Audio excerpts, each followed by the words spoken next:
أعوذ بالله من الشيطان الرجيم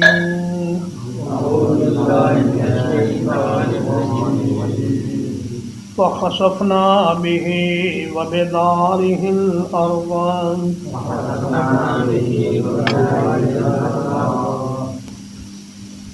تو ہم نے دھنسا دیا اس کو اور اس کے گھر کو زمین میں فما كان له من فئة ينصرونه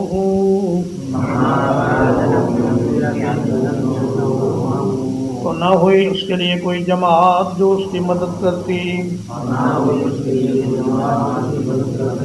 من دون اللہ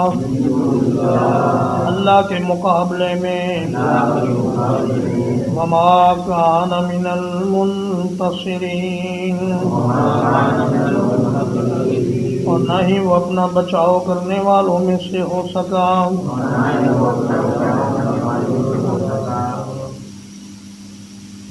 قارون جب اپنی زیب و زینت میں نکلا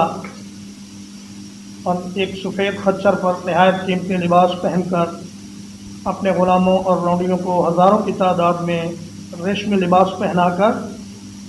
وہ لوگوں کے سامنے آیا اپنی شان اور اپنی شوکت اور اپنی مالداری دکھانے کے لیے، تو اللہ پاک نے زمین کو حکم دیا کہ وہ قارون کو اور اس کے گھر کو نگل لے۔ وہ گھر جس میں اس کے خزانے تھے اور اس کے نوکر چاکر تھے اور اس کے حشم و خدم تھے، سارے کے سارے زمین میں غرق ہونا شروع ہو گئے۔ نبی صلی اللہ علیہ وسلم نے فرمایا، حضرت عبداللہ ابن عمر رضی اللہ تعالیٰ عنہ روایت کرتے ہیں، بخاری شریف کی حدیث ہے کہ بینما رجل یجر ازارہ بالخیلاء خسف به فهو یتجلجل فی الارض الی یوم القیامہ۔ فرمایا ایک شخص جو تکبر سے اپنی چادر کو گھسیٹ رہا تھا، اس کو زمین میں دھنسا دیا گیا اور وہ قیامت کے دن تک زمین میں دھنستا چلا جائے گا۔ بعض مفسرین کرام نے فرمایا اس سے مراد قارون ہے، اور بھی کئی وجوہات قارون کے زمین میں دھنسائے جانے کی مفسرین کرام نے بیان کی ہیں۔ علامہ ابن کثیر رحمہ اللہ نے یہ واقعہ بیان کیا ہے کہ موسیٰ علیہ السلام نے جب قارون سے زکوٰۃ کا مطالبہ کیا تو اس نے ایک فاحشہ عورت کو بہت سا مال اور دولت دے کر اس بات پر آمادہ کیا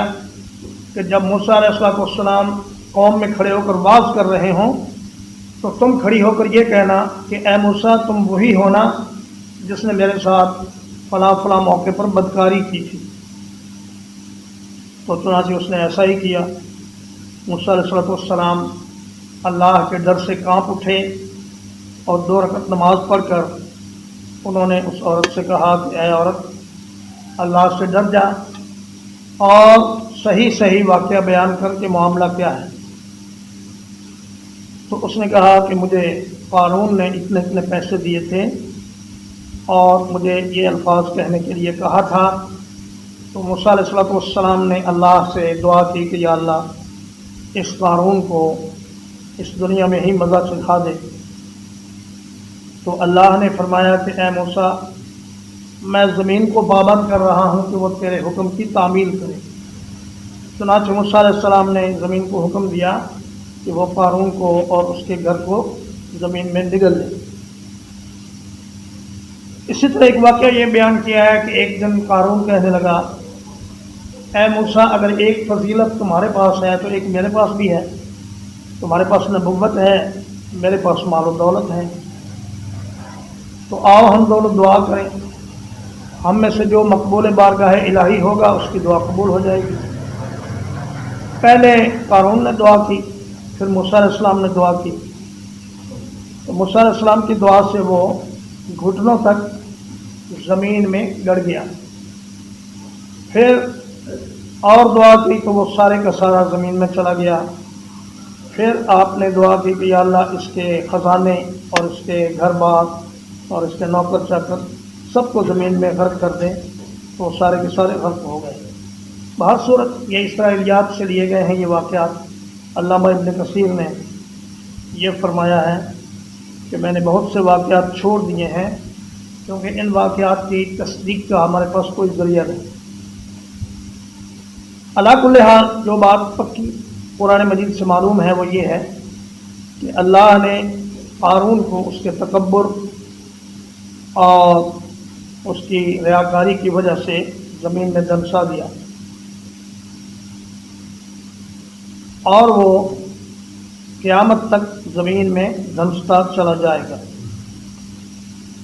فما کان لہ من فئۃ ینصرونہ من دون اللہ، فرمایا اپنے تمام تر مال و دولت کے باوجود، اپنے تمام تر نوکروں چاکروں کے باوجود کوئی ایسی جماعت نہ اٹھی جو قارون کو زمین میں غرق ہونے سے بچا لیتی۔ وما کان من المنتصرین، اور نہ ہی وہ اللہ تعالیٰ سے انتقام لینے کے قابل بن سکا کہ جس اللہ نے اس کو زمین میں غرق کیا ہے اس سے وہ کوئی بدلہ لے لیتا یا اپنا بچاؤ کر لیتا، ایسا بھی ممکن نہ ہوا۔ وَأَصْبَحَ الَّذِينَ تَمَنَّوْا مَكَانَهُ بِالْأَمْسِ،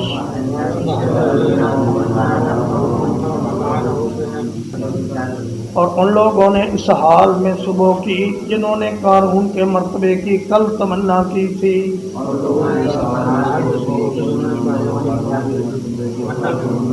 یقولون، وہ کہہ رہے تھے، وَيْكَأَنَّ اللَّهَ يَبْسُطُ الرِّزْقَ لِمَن يَشَاءُ،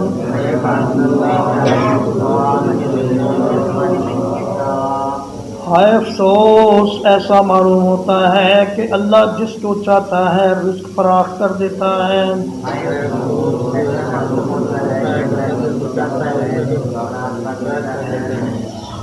من عبادہ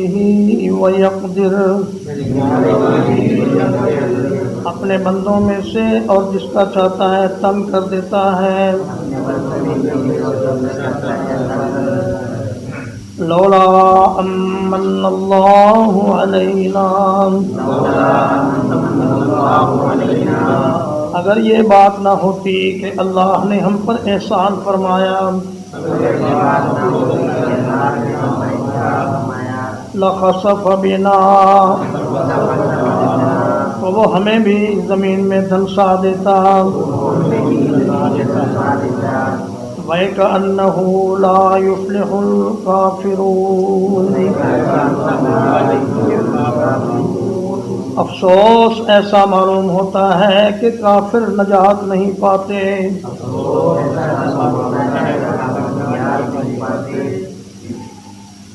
کسی برے مالدار جیسا ہونے کی تمنا کرنا بھی گناہ کا کام ہے۔ حضرت ابو کبشہ الانماری رضی اللہ تعالیٰ عنہ روایت کرتے ہیں کہ رسول اللہ صلی اللہ علیہ وسلم نے فرمایا، سنن ترمذی کی یہ روایت ہے کہ اللہ کے نبی صلی اللہ علیہ وسلم فرماتے ہیں کہ مال کے اعتبار سے انسان چار قسم کے ہیں۔ ایک تو وہ ہے جس کو اللہ نے مال بھی دیا اور علم بھی دیا، چنانچہ وہ اپنے علم کی مدد سے اس مال کو اچھے اچھے کاموں میں صرف کرتا ہے، صلہ رحمی کرتا ہے اور مخلوق خدا کی بھلائی کرتا ہے اور لوگوں کے بھلے میں اس کو استعمال کرتا ہے۔ اور ایک دوسرا شخص وہ ہے جس کے پاس مال تو ہے مگر علم نہیں ہے، وہ اس مال کو اپنی جہالت سے گناہ کے کاموں میں خرچ کرتا ہے، صلہ رحمی بھی نہیں کرتا، مخلوق کا حق بھی ادا نہیں کرتا، اللہ کا حق بھی ادا نہیں کرتا۔ تیسرا وہ شخص ہے جس کے پاس نہ مال ہے نہ علم، وہ یہ کہتا ہے کہ اے کاش میرے پاس بھی مال ہوتا تو میں اس آدمی کی طرح اس کو نیکی اور بھلائی کے راستے میں خرچ کرتا جسے مال دیا گیا ہے، تو فرمایا اسے بھی اس کی اس اچھی نیت کا ثواب مل جاتا ہے۔ اور ایک وہ شخص ہے کہ جس کے پاس علم تو ہے مگر مال نہیں ہے، وہ یہ تمنا کرتا ہے کہ یا اللہ اگر میرے پاس مال ہوتا تو میں بھی ایسا ہی نیک کام کرتا جیسا کہ یہ علم والا کر رہا ہے۔ تو فرمایا کہ اچھی نیت کا ثواب مل جاتا ہے اور بری نیت اللہ کی ناراضگی کا سبب بنتی ہے۔ تو یہ لوگ جو کل کہہ رہے تھے کہ کاش ہم بھی قارون جیسے ہو جائیں، انہیں بڑی ندامت ہوئی اور بڑے متنبہ ہوئے کہ دیکھو اللہ پاک جس کا چاہتا ہے رزق عطا کر دیتا ہے، یہ کوئی اللہ کے راضی ہونے کی دلیل نہیں، بلکہ بعض اوقات اللہ تعالیٰ اپنے مخالفین کو بھی بہت سا رزق عطا کر دیتا ہے۔ حضرت عبداللہ بن مسعود رضی اللہ تعالیٰ عنہ فرماتے ہیں، بخاری شریف کی حدیث ہے کہ ان اللہ یعطی المال من احب ومن لا یحب، فرمایا اللہ تعالیٰ مال تو اسے دے دیتا ہے جس سے وہ محبت کرتا ہے، اور اسے بھی دے دیتا ہے جس سے وہ محبت نہیں کرتا۔ ولا یعطی الایمان الا من یحبہ، فرمایا اللہ ایمان صرف اسی کو دیتا ہے جس سے اللہ محبت کرتا ہے۔ اور فرمایا ان اللہ قسم بینکم اخلاقکم کما قسم بینکم ارزاقکم، اللہ نے تمہارے درمیان اخلاق اس طرح تقسیم کر دیے ہیں جس طرح اللہ نے تمہارے درمیان رزق تقسیم کر دیا ہے۔ فلا یفخر احدکم علی احد، تو تم میں سے کوئی بھی کسی دوسرے پر فخر کا اور تکبر کا اور بڑائی کا اظہار نہ کرے اور اپنے کسی مسلمان بھائی کو حقیر نہ سمجھے۔ تو وہ فوراً تائب ہوئے اور اپنی اس خواہش پر نادم ہوئے کہ کافر لوگ مال کے باوجود نجات نہیں پاتے، اور ہم سے بڑی غلطی ہو گئی کہ ہم نے قارون جیسا بننے کی خواہش کی۔ تلک الدار الآخرۃ، یہ وہ آخری گھر ہے، نجعلھا للذین، جسے ہم ان لوگوں کے لیے بناتے ہیں لا یریدون علوا فی الارض، جو زمین میں اونچا ہونا نہیں چاہتے، ولا فسادا، اور نہ ہی فساد چاہتے ہیں، والعاقبۃ للمتقین، اور اچھا انجام تو پرہیزگاروں کے لیے ہے۔ تو میں جنت میں جانے کے لیے دو چیزیں بہت ضروری ہیں، ایک تواضع، ایک اصلاح معاشرہ۔ تواضع کا مطلب ہے خاک ساری، یعنی اپنے آپ کو خاک کی طرح سمجھنا اور دوسروں سے اپنے آپ کو کم تر سمجھنا۔ جو آدمی دوسروں کو حقیر سمجھے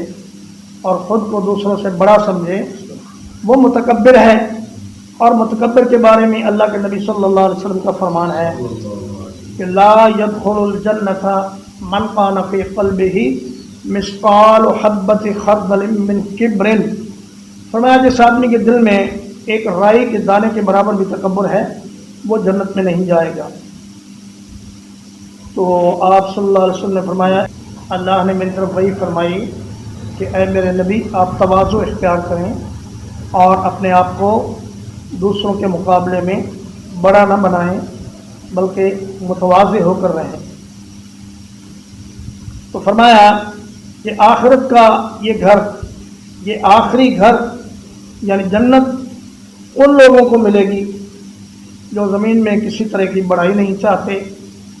اور زمین میں فساد نہیں چاہتے۔ ہر گناہ فساد ہے، اور خصوصاً اللہ کے ساتھ شرک بہت بڑا فساد ہے۔ من جاء بالحسنۃ، جو کوئی نیکی لے کر آئے گا، فلہ خیر منہا، اس کے لیے اس سے بہتر بدلہ ہے۔ ومن جاء بالسیئۃ، اور جو کوئی برائی لے کر آئے گا، فلا یجزی الذین عملوا السیئات، تو برے کام کرنے والوں کو بدلہ نہیں دیا جائے گا، الا ما كانوا یعملون، مگر وہی جو کچھ وہ کرتے تھے۔ فرمایا نیکی والے کو ایک کے بدلے میں 10، پھر 70، پھر 700، اور پھر بغیر حساب اللہ جتنا چاہے گا اجر عطا کرے گا، لیکن برائی والے کو ایک برائی کے بدلے میں ایک برائی کا ہی عذاب ملے گا،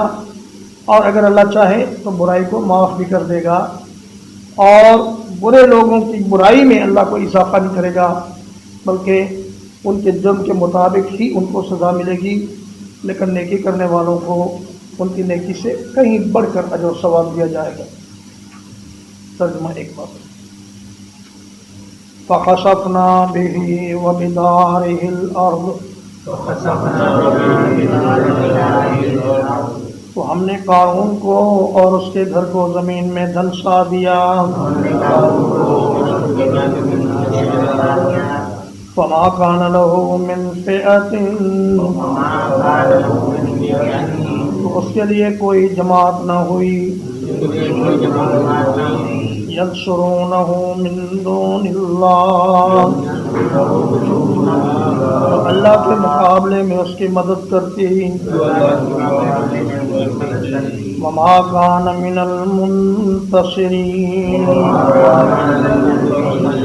اور نہ ہی وہ اپنا بچاؤ کرنے والوں میں سے ہوا، وَأَصْبَحَ الَّذِينَ تَمَنَّوْا مَكَانَهُ، اور صبح کی ان لوگوں نے جنہوں نے قارون کے مرتبے کی تمنا کی تھی، بالامس، کل، یقولون، کہہ رہے تھے، وَيَكَأَنَّ اللَّهَ يَبْسُطُ الرِّزْقَ، افسوس ایسا معلوم ہوتا ہے کہ اللہ تعالیٰ رزق بڑھاتا ہے، لمن یشاء من عبادہ، اپنے بندوں میں سے جس کا چاہے، وَيَقْدِرُ، اور تنگ کرتا ہے جس کا چاہے، لولا امن اللہ علینا، اگر ہم پر اللہ کا احسان نہ ہوتا، لخسف بنا، تو ہمیں بھی دھنسا دیتا، وَيَكَأَنَّهُ لَا يُفْلِحُ الْكَافِرُونَ، افسوس ایسا معلوم ہوتا ہے کہ کافر نجات نہیں پاتے، تِلْكَ الدَّارُ الْآخِرَةُ، یہ آخری گھر ہے، نَجْعَلُهَا لِلَّذِينَ، اسے ہم ان لوگوں کے لیے بناتے ہیں،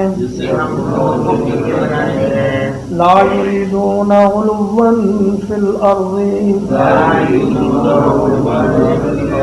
جو زمین میں کسی طرح کی بڑائی نہیں چاہتے، ولا فسادا، اور نہ کوئی فساد چاہتے ہیں، والعاقبۃ للمتقین، اور اچھا انجام پرہیزگاروں کے لیے ہے، من جاء بالحسنۃ، جو کوئی نیکی لے کر آئے گا، فلہ خیر منہا، اس کے لیے اس سے بہتر بدلہ ہے، ومن جاء بالسیئۃ، اور جو کوئی برائی لے کر آئے گا، فلا یجزی الذین عملوا السیئات، تو برے کام کرنے والے بدلہ نہیں دیے جائیں گے، الا ما كانوا یعملون، مگر وہی جو کچھ وہ کرتے رہے تھے۔ وصلی اللہ علی نبینا محمد وآلہ وصحبہ وسلم۔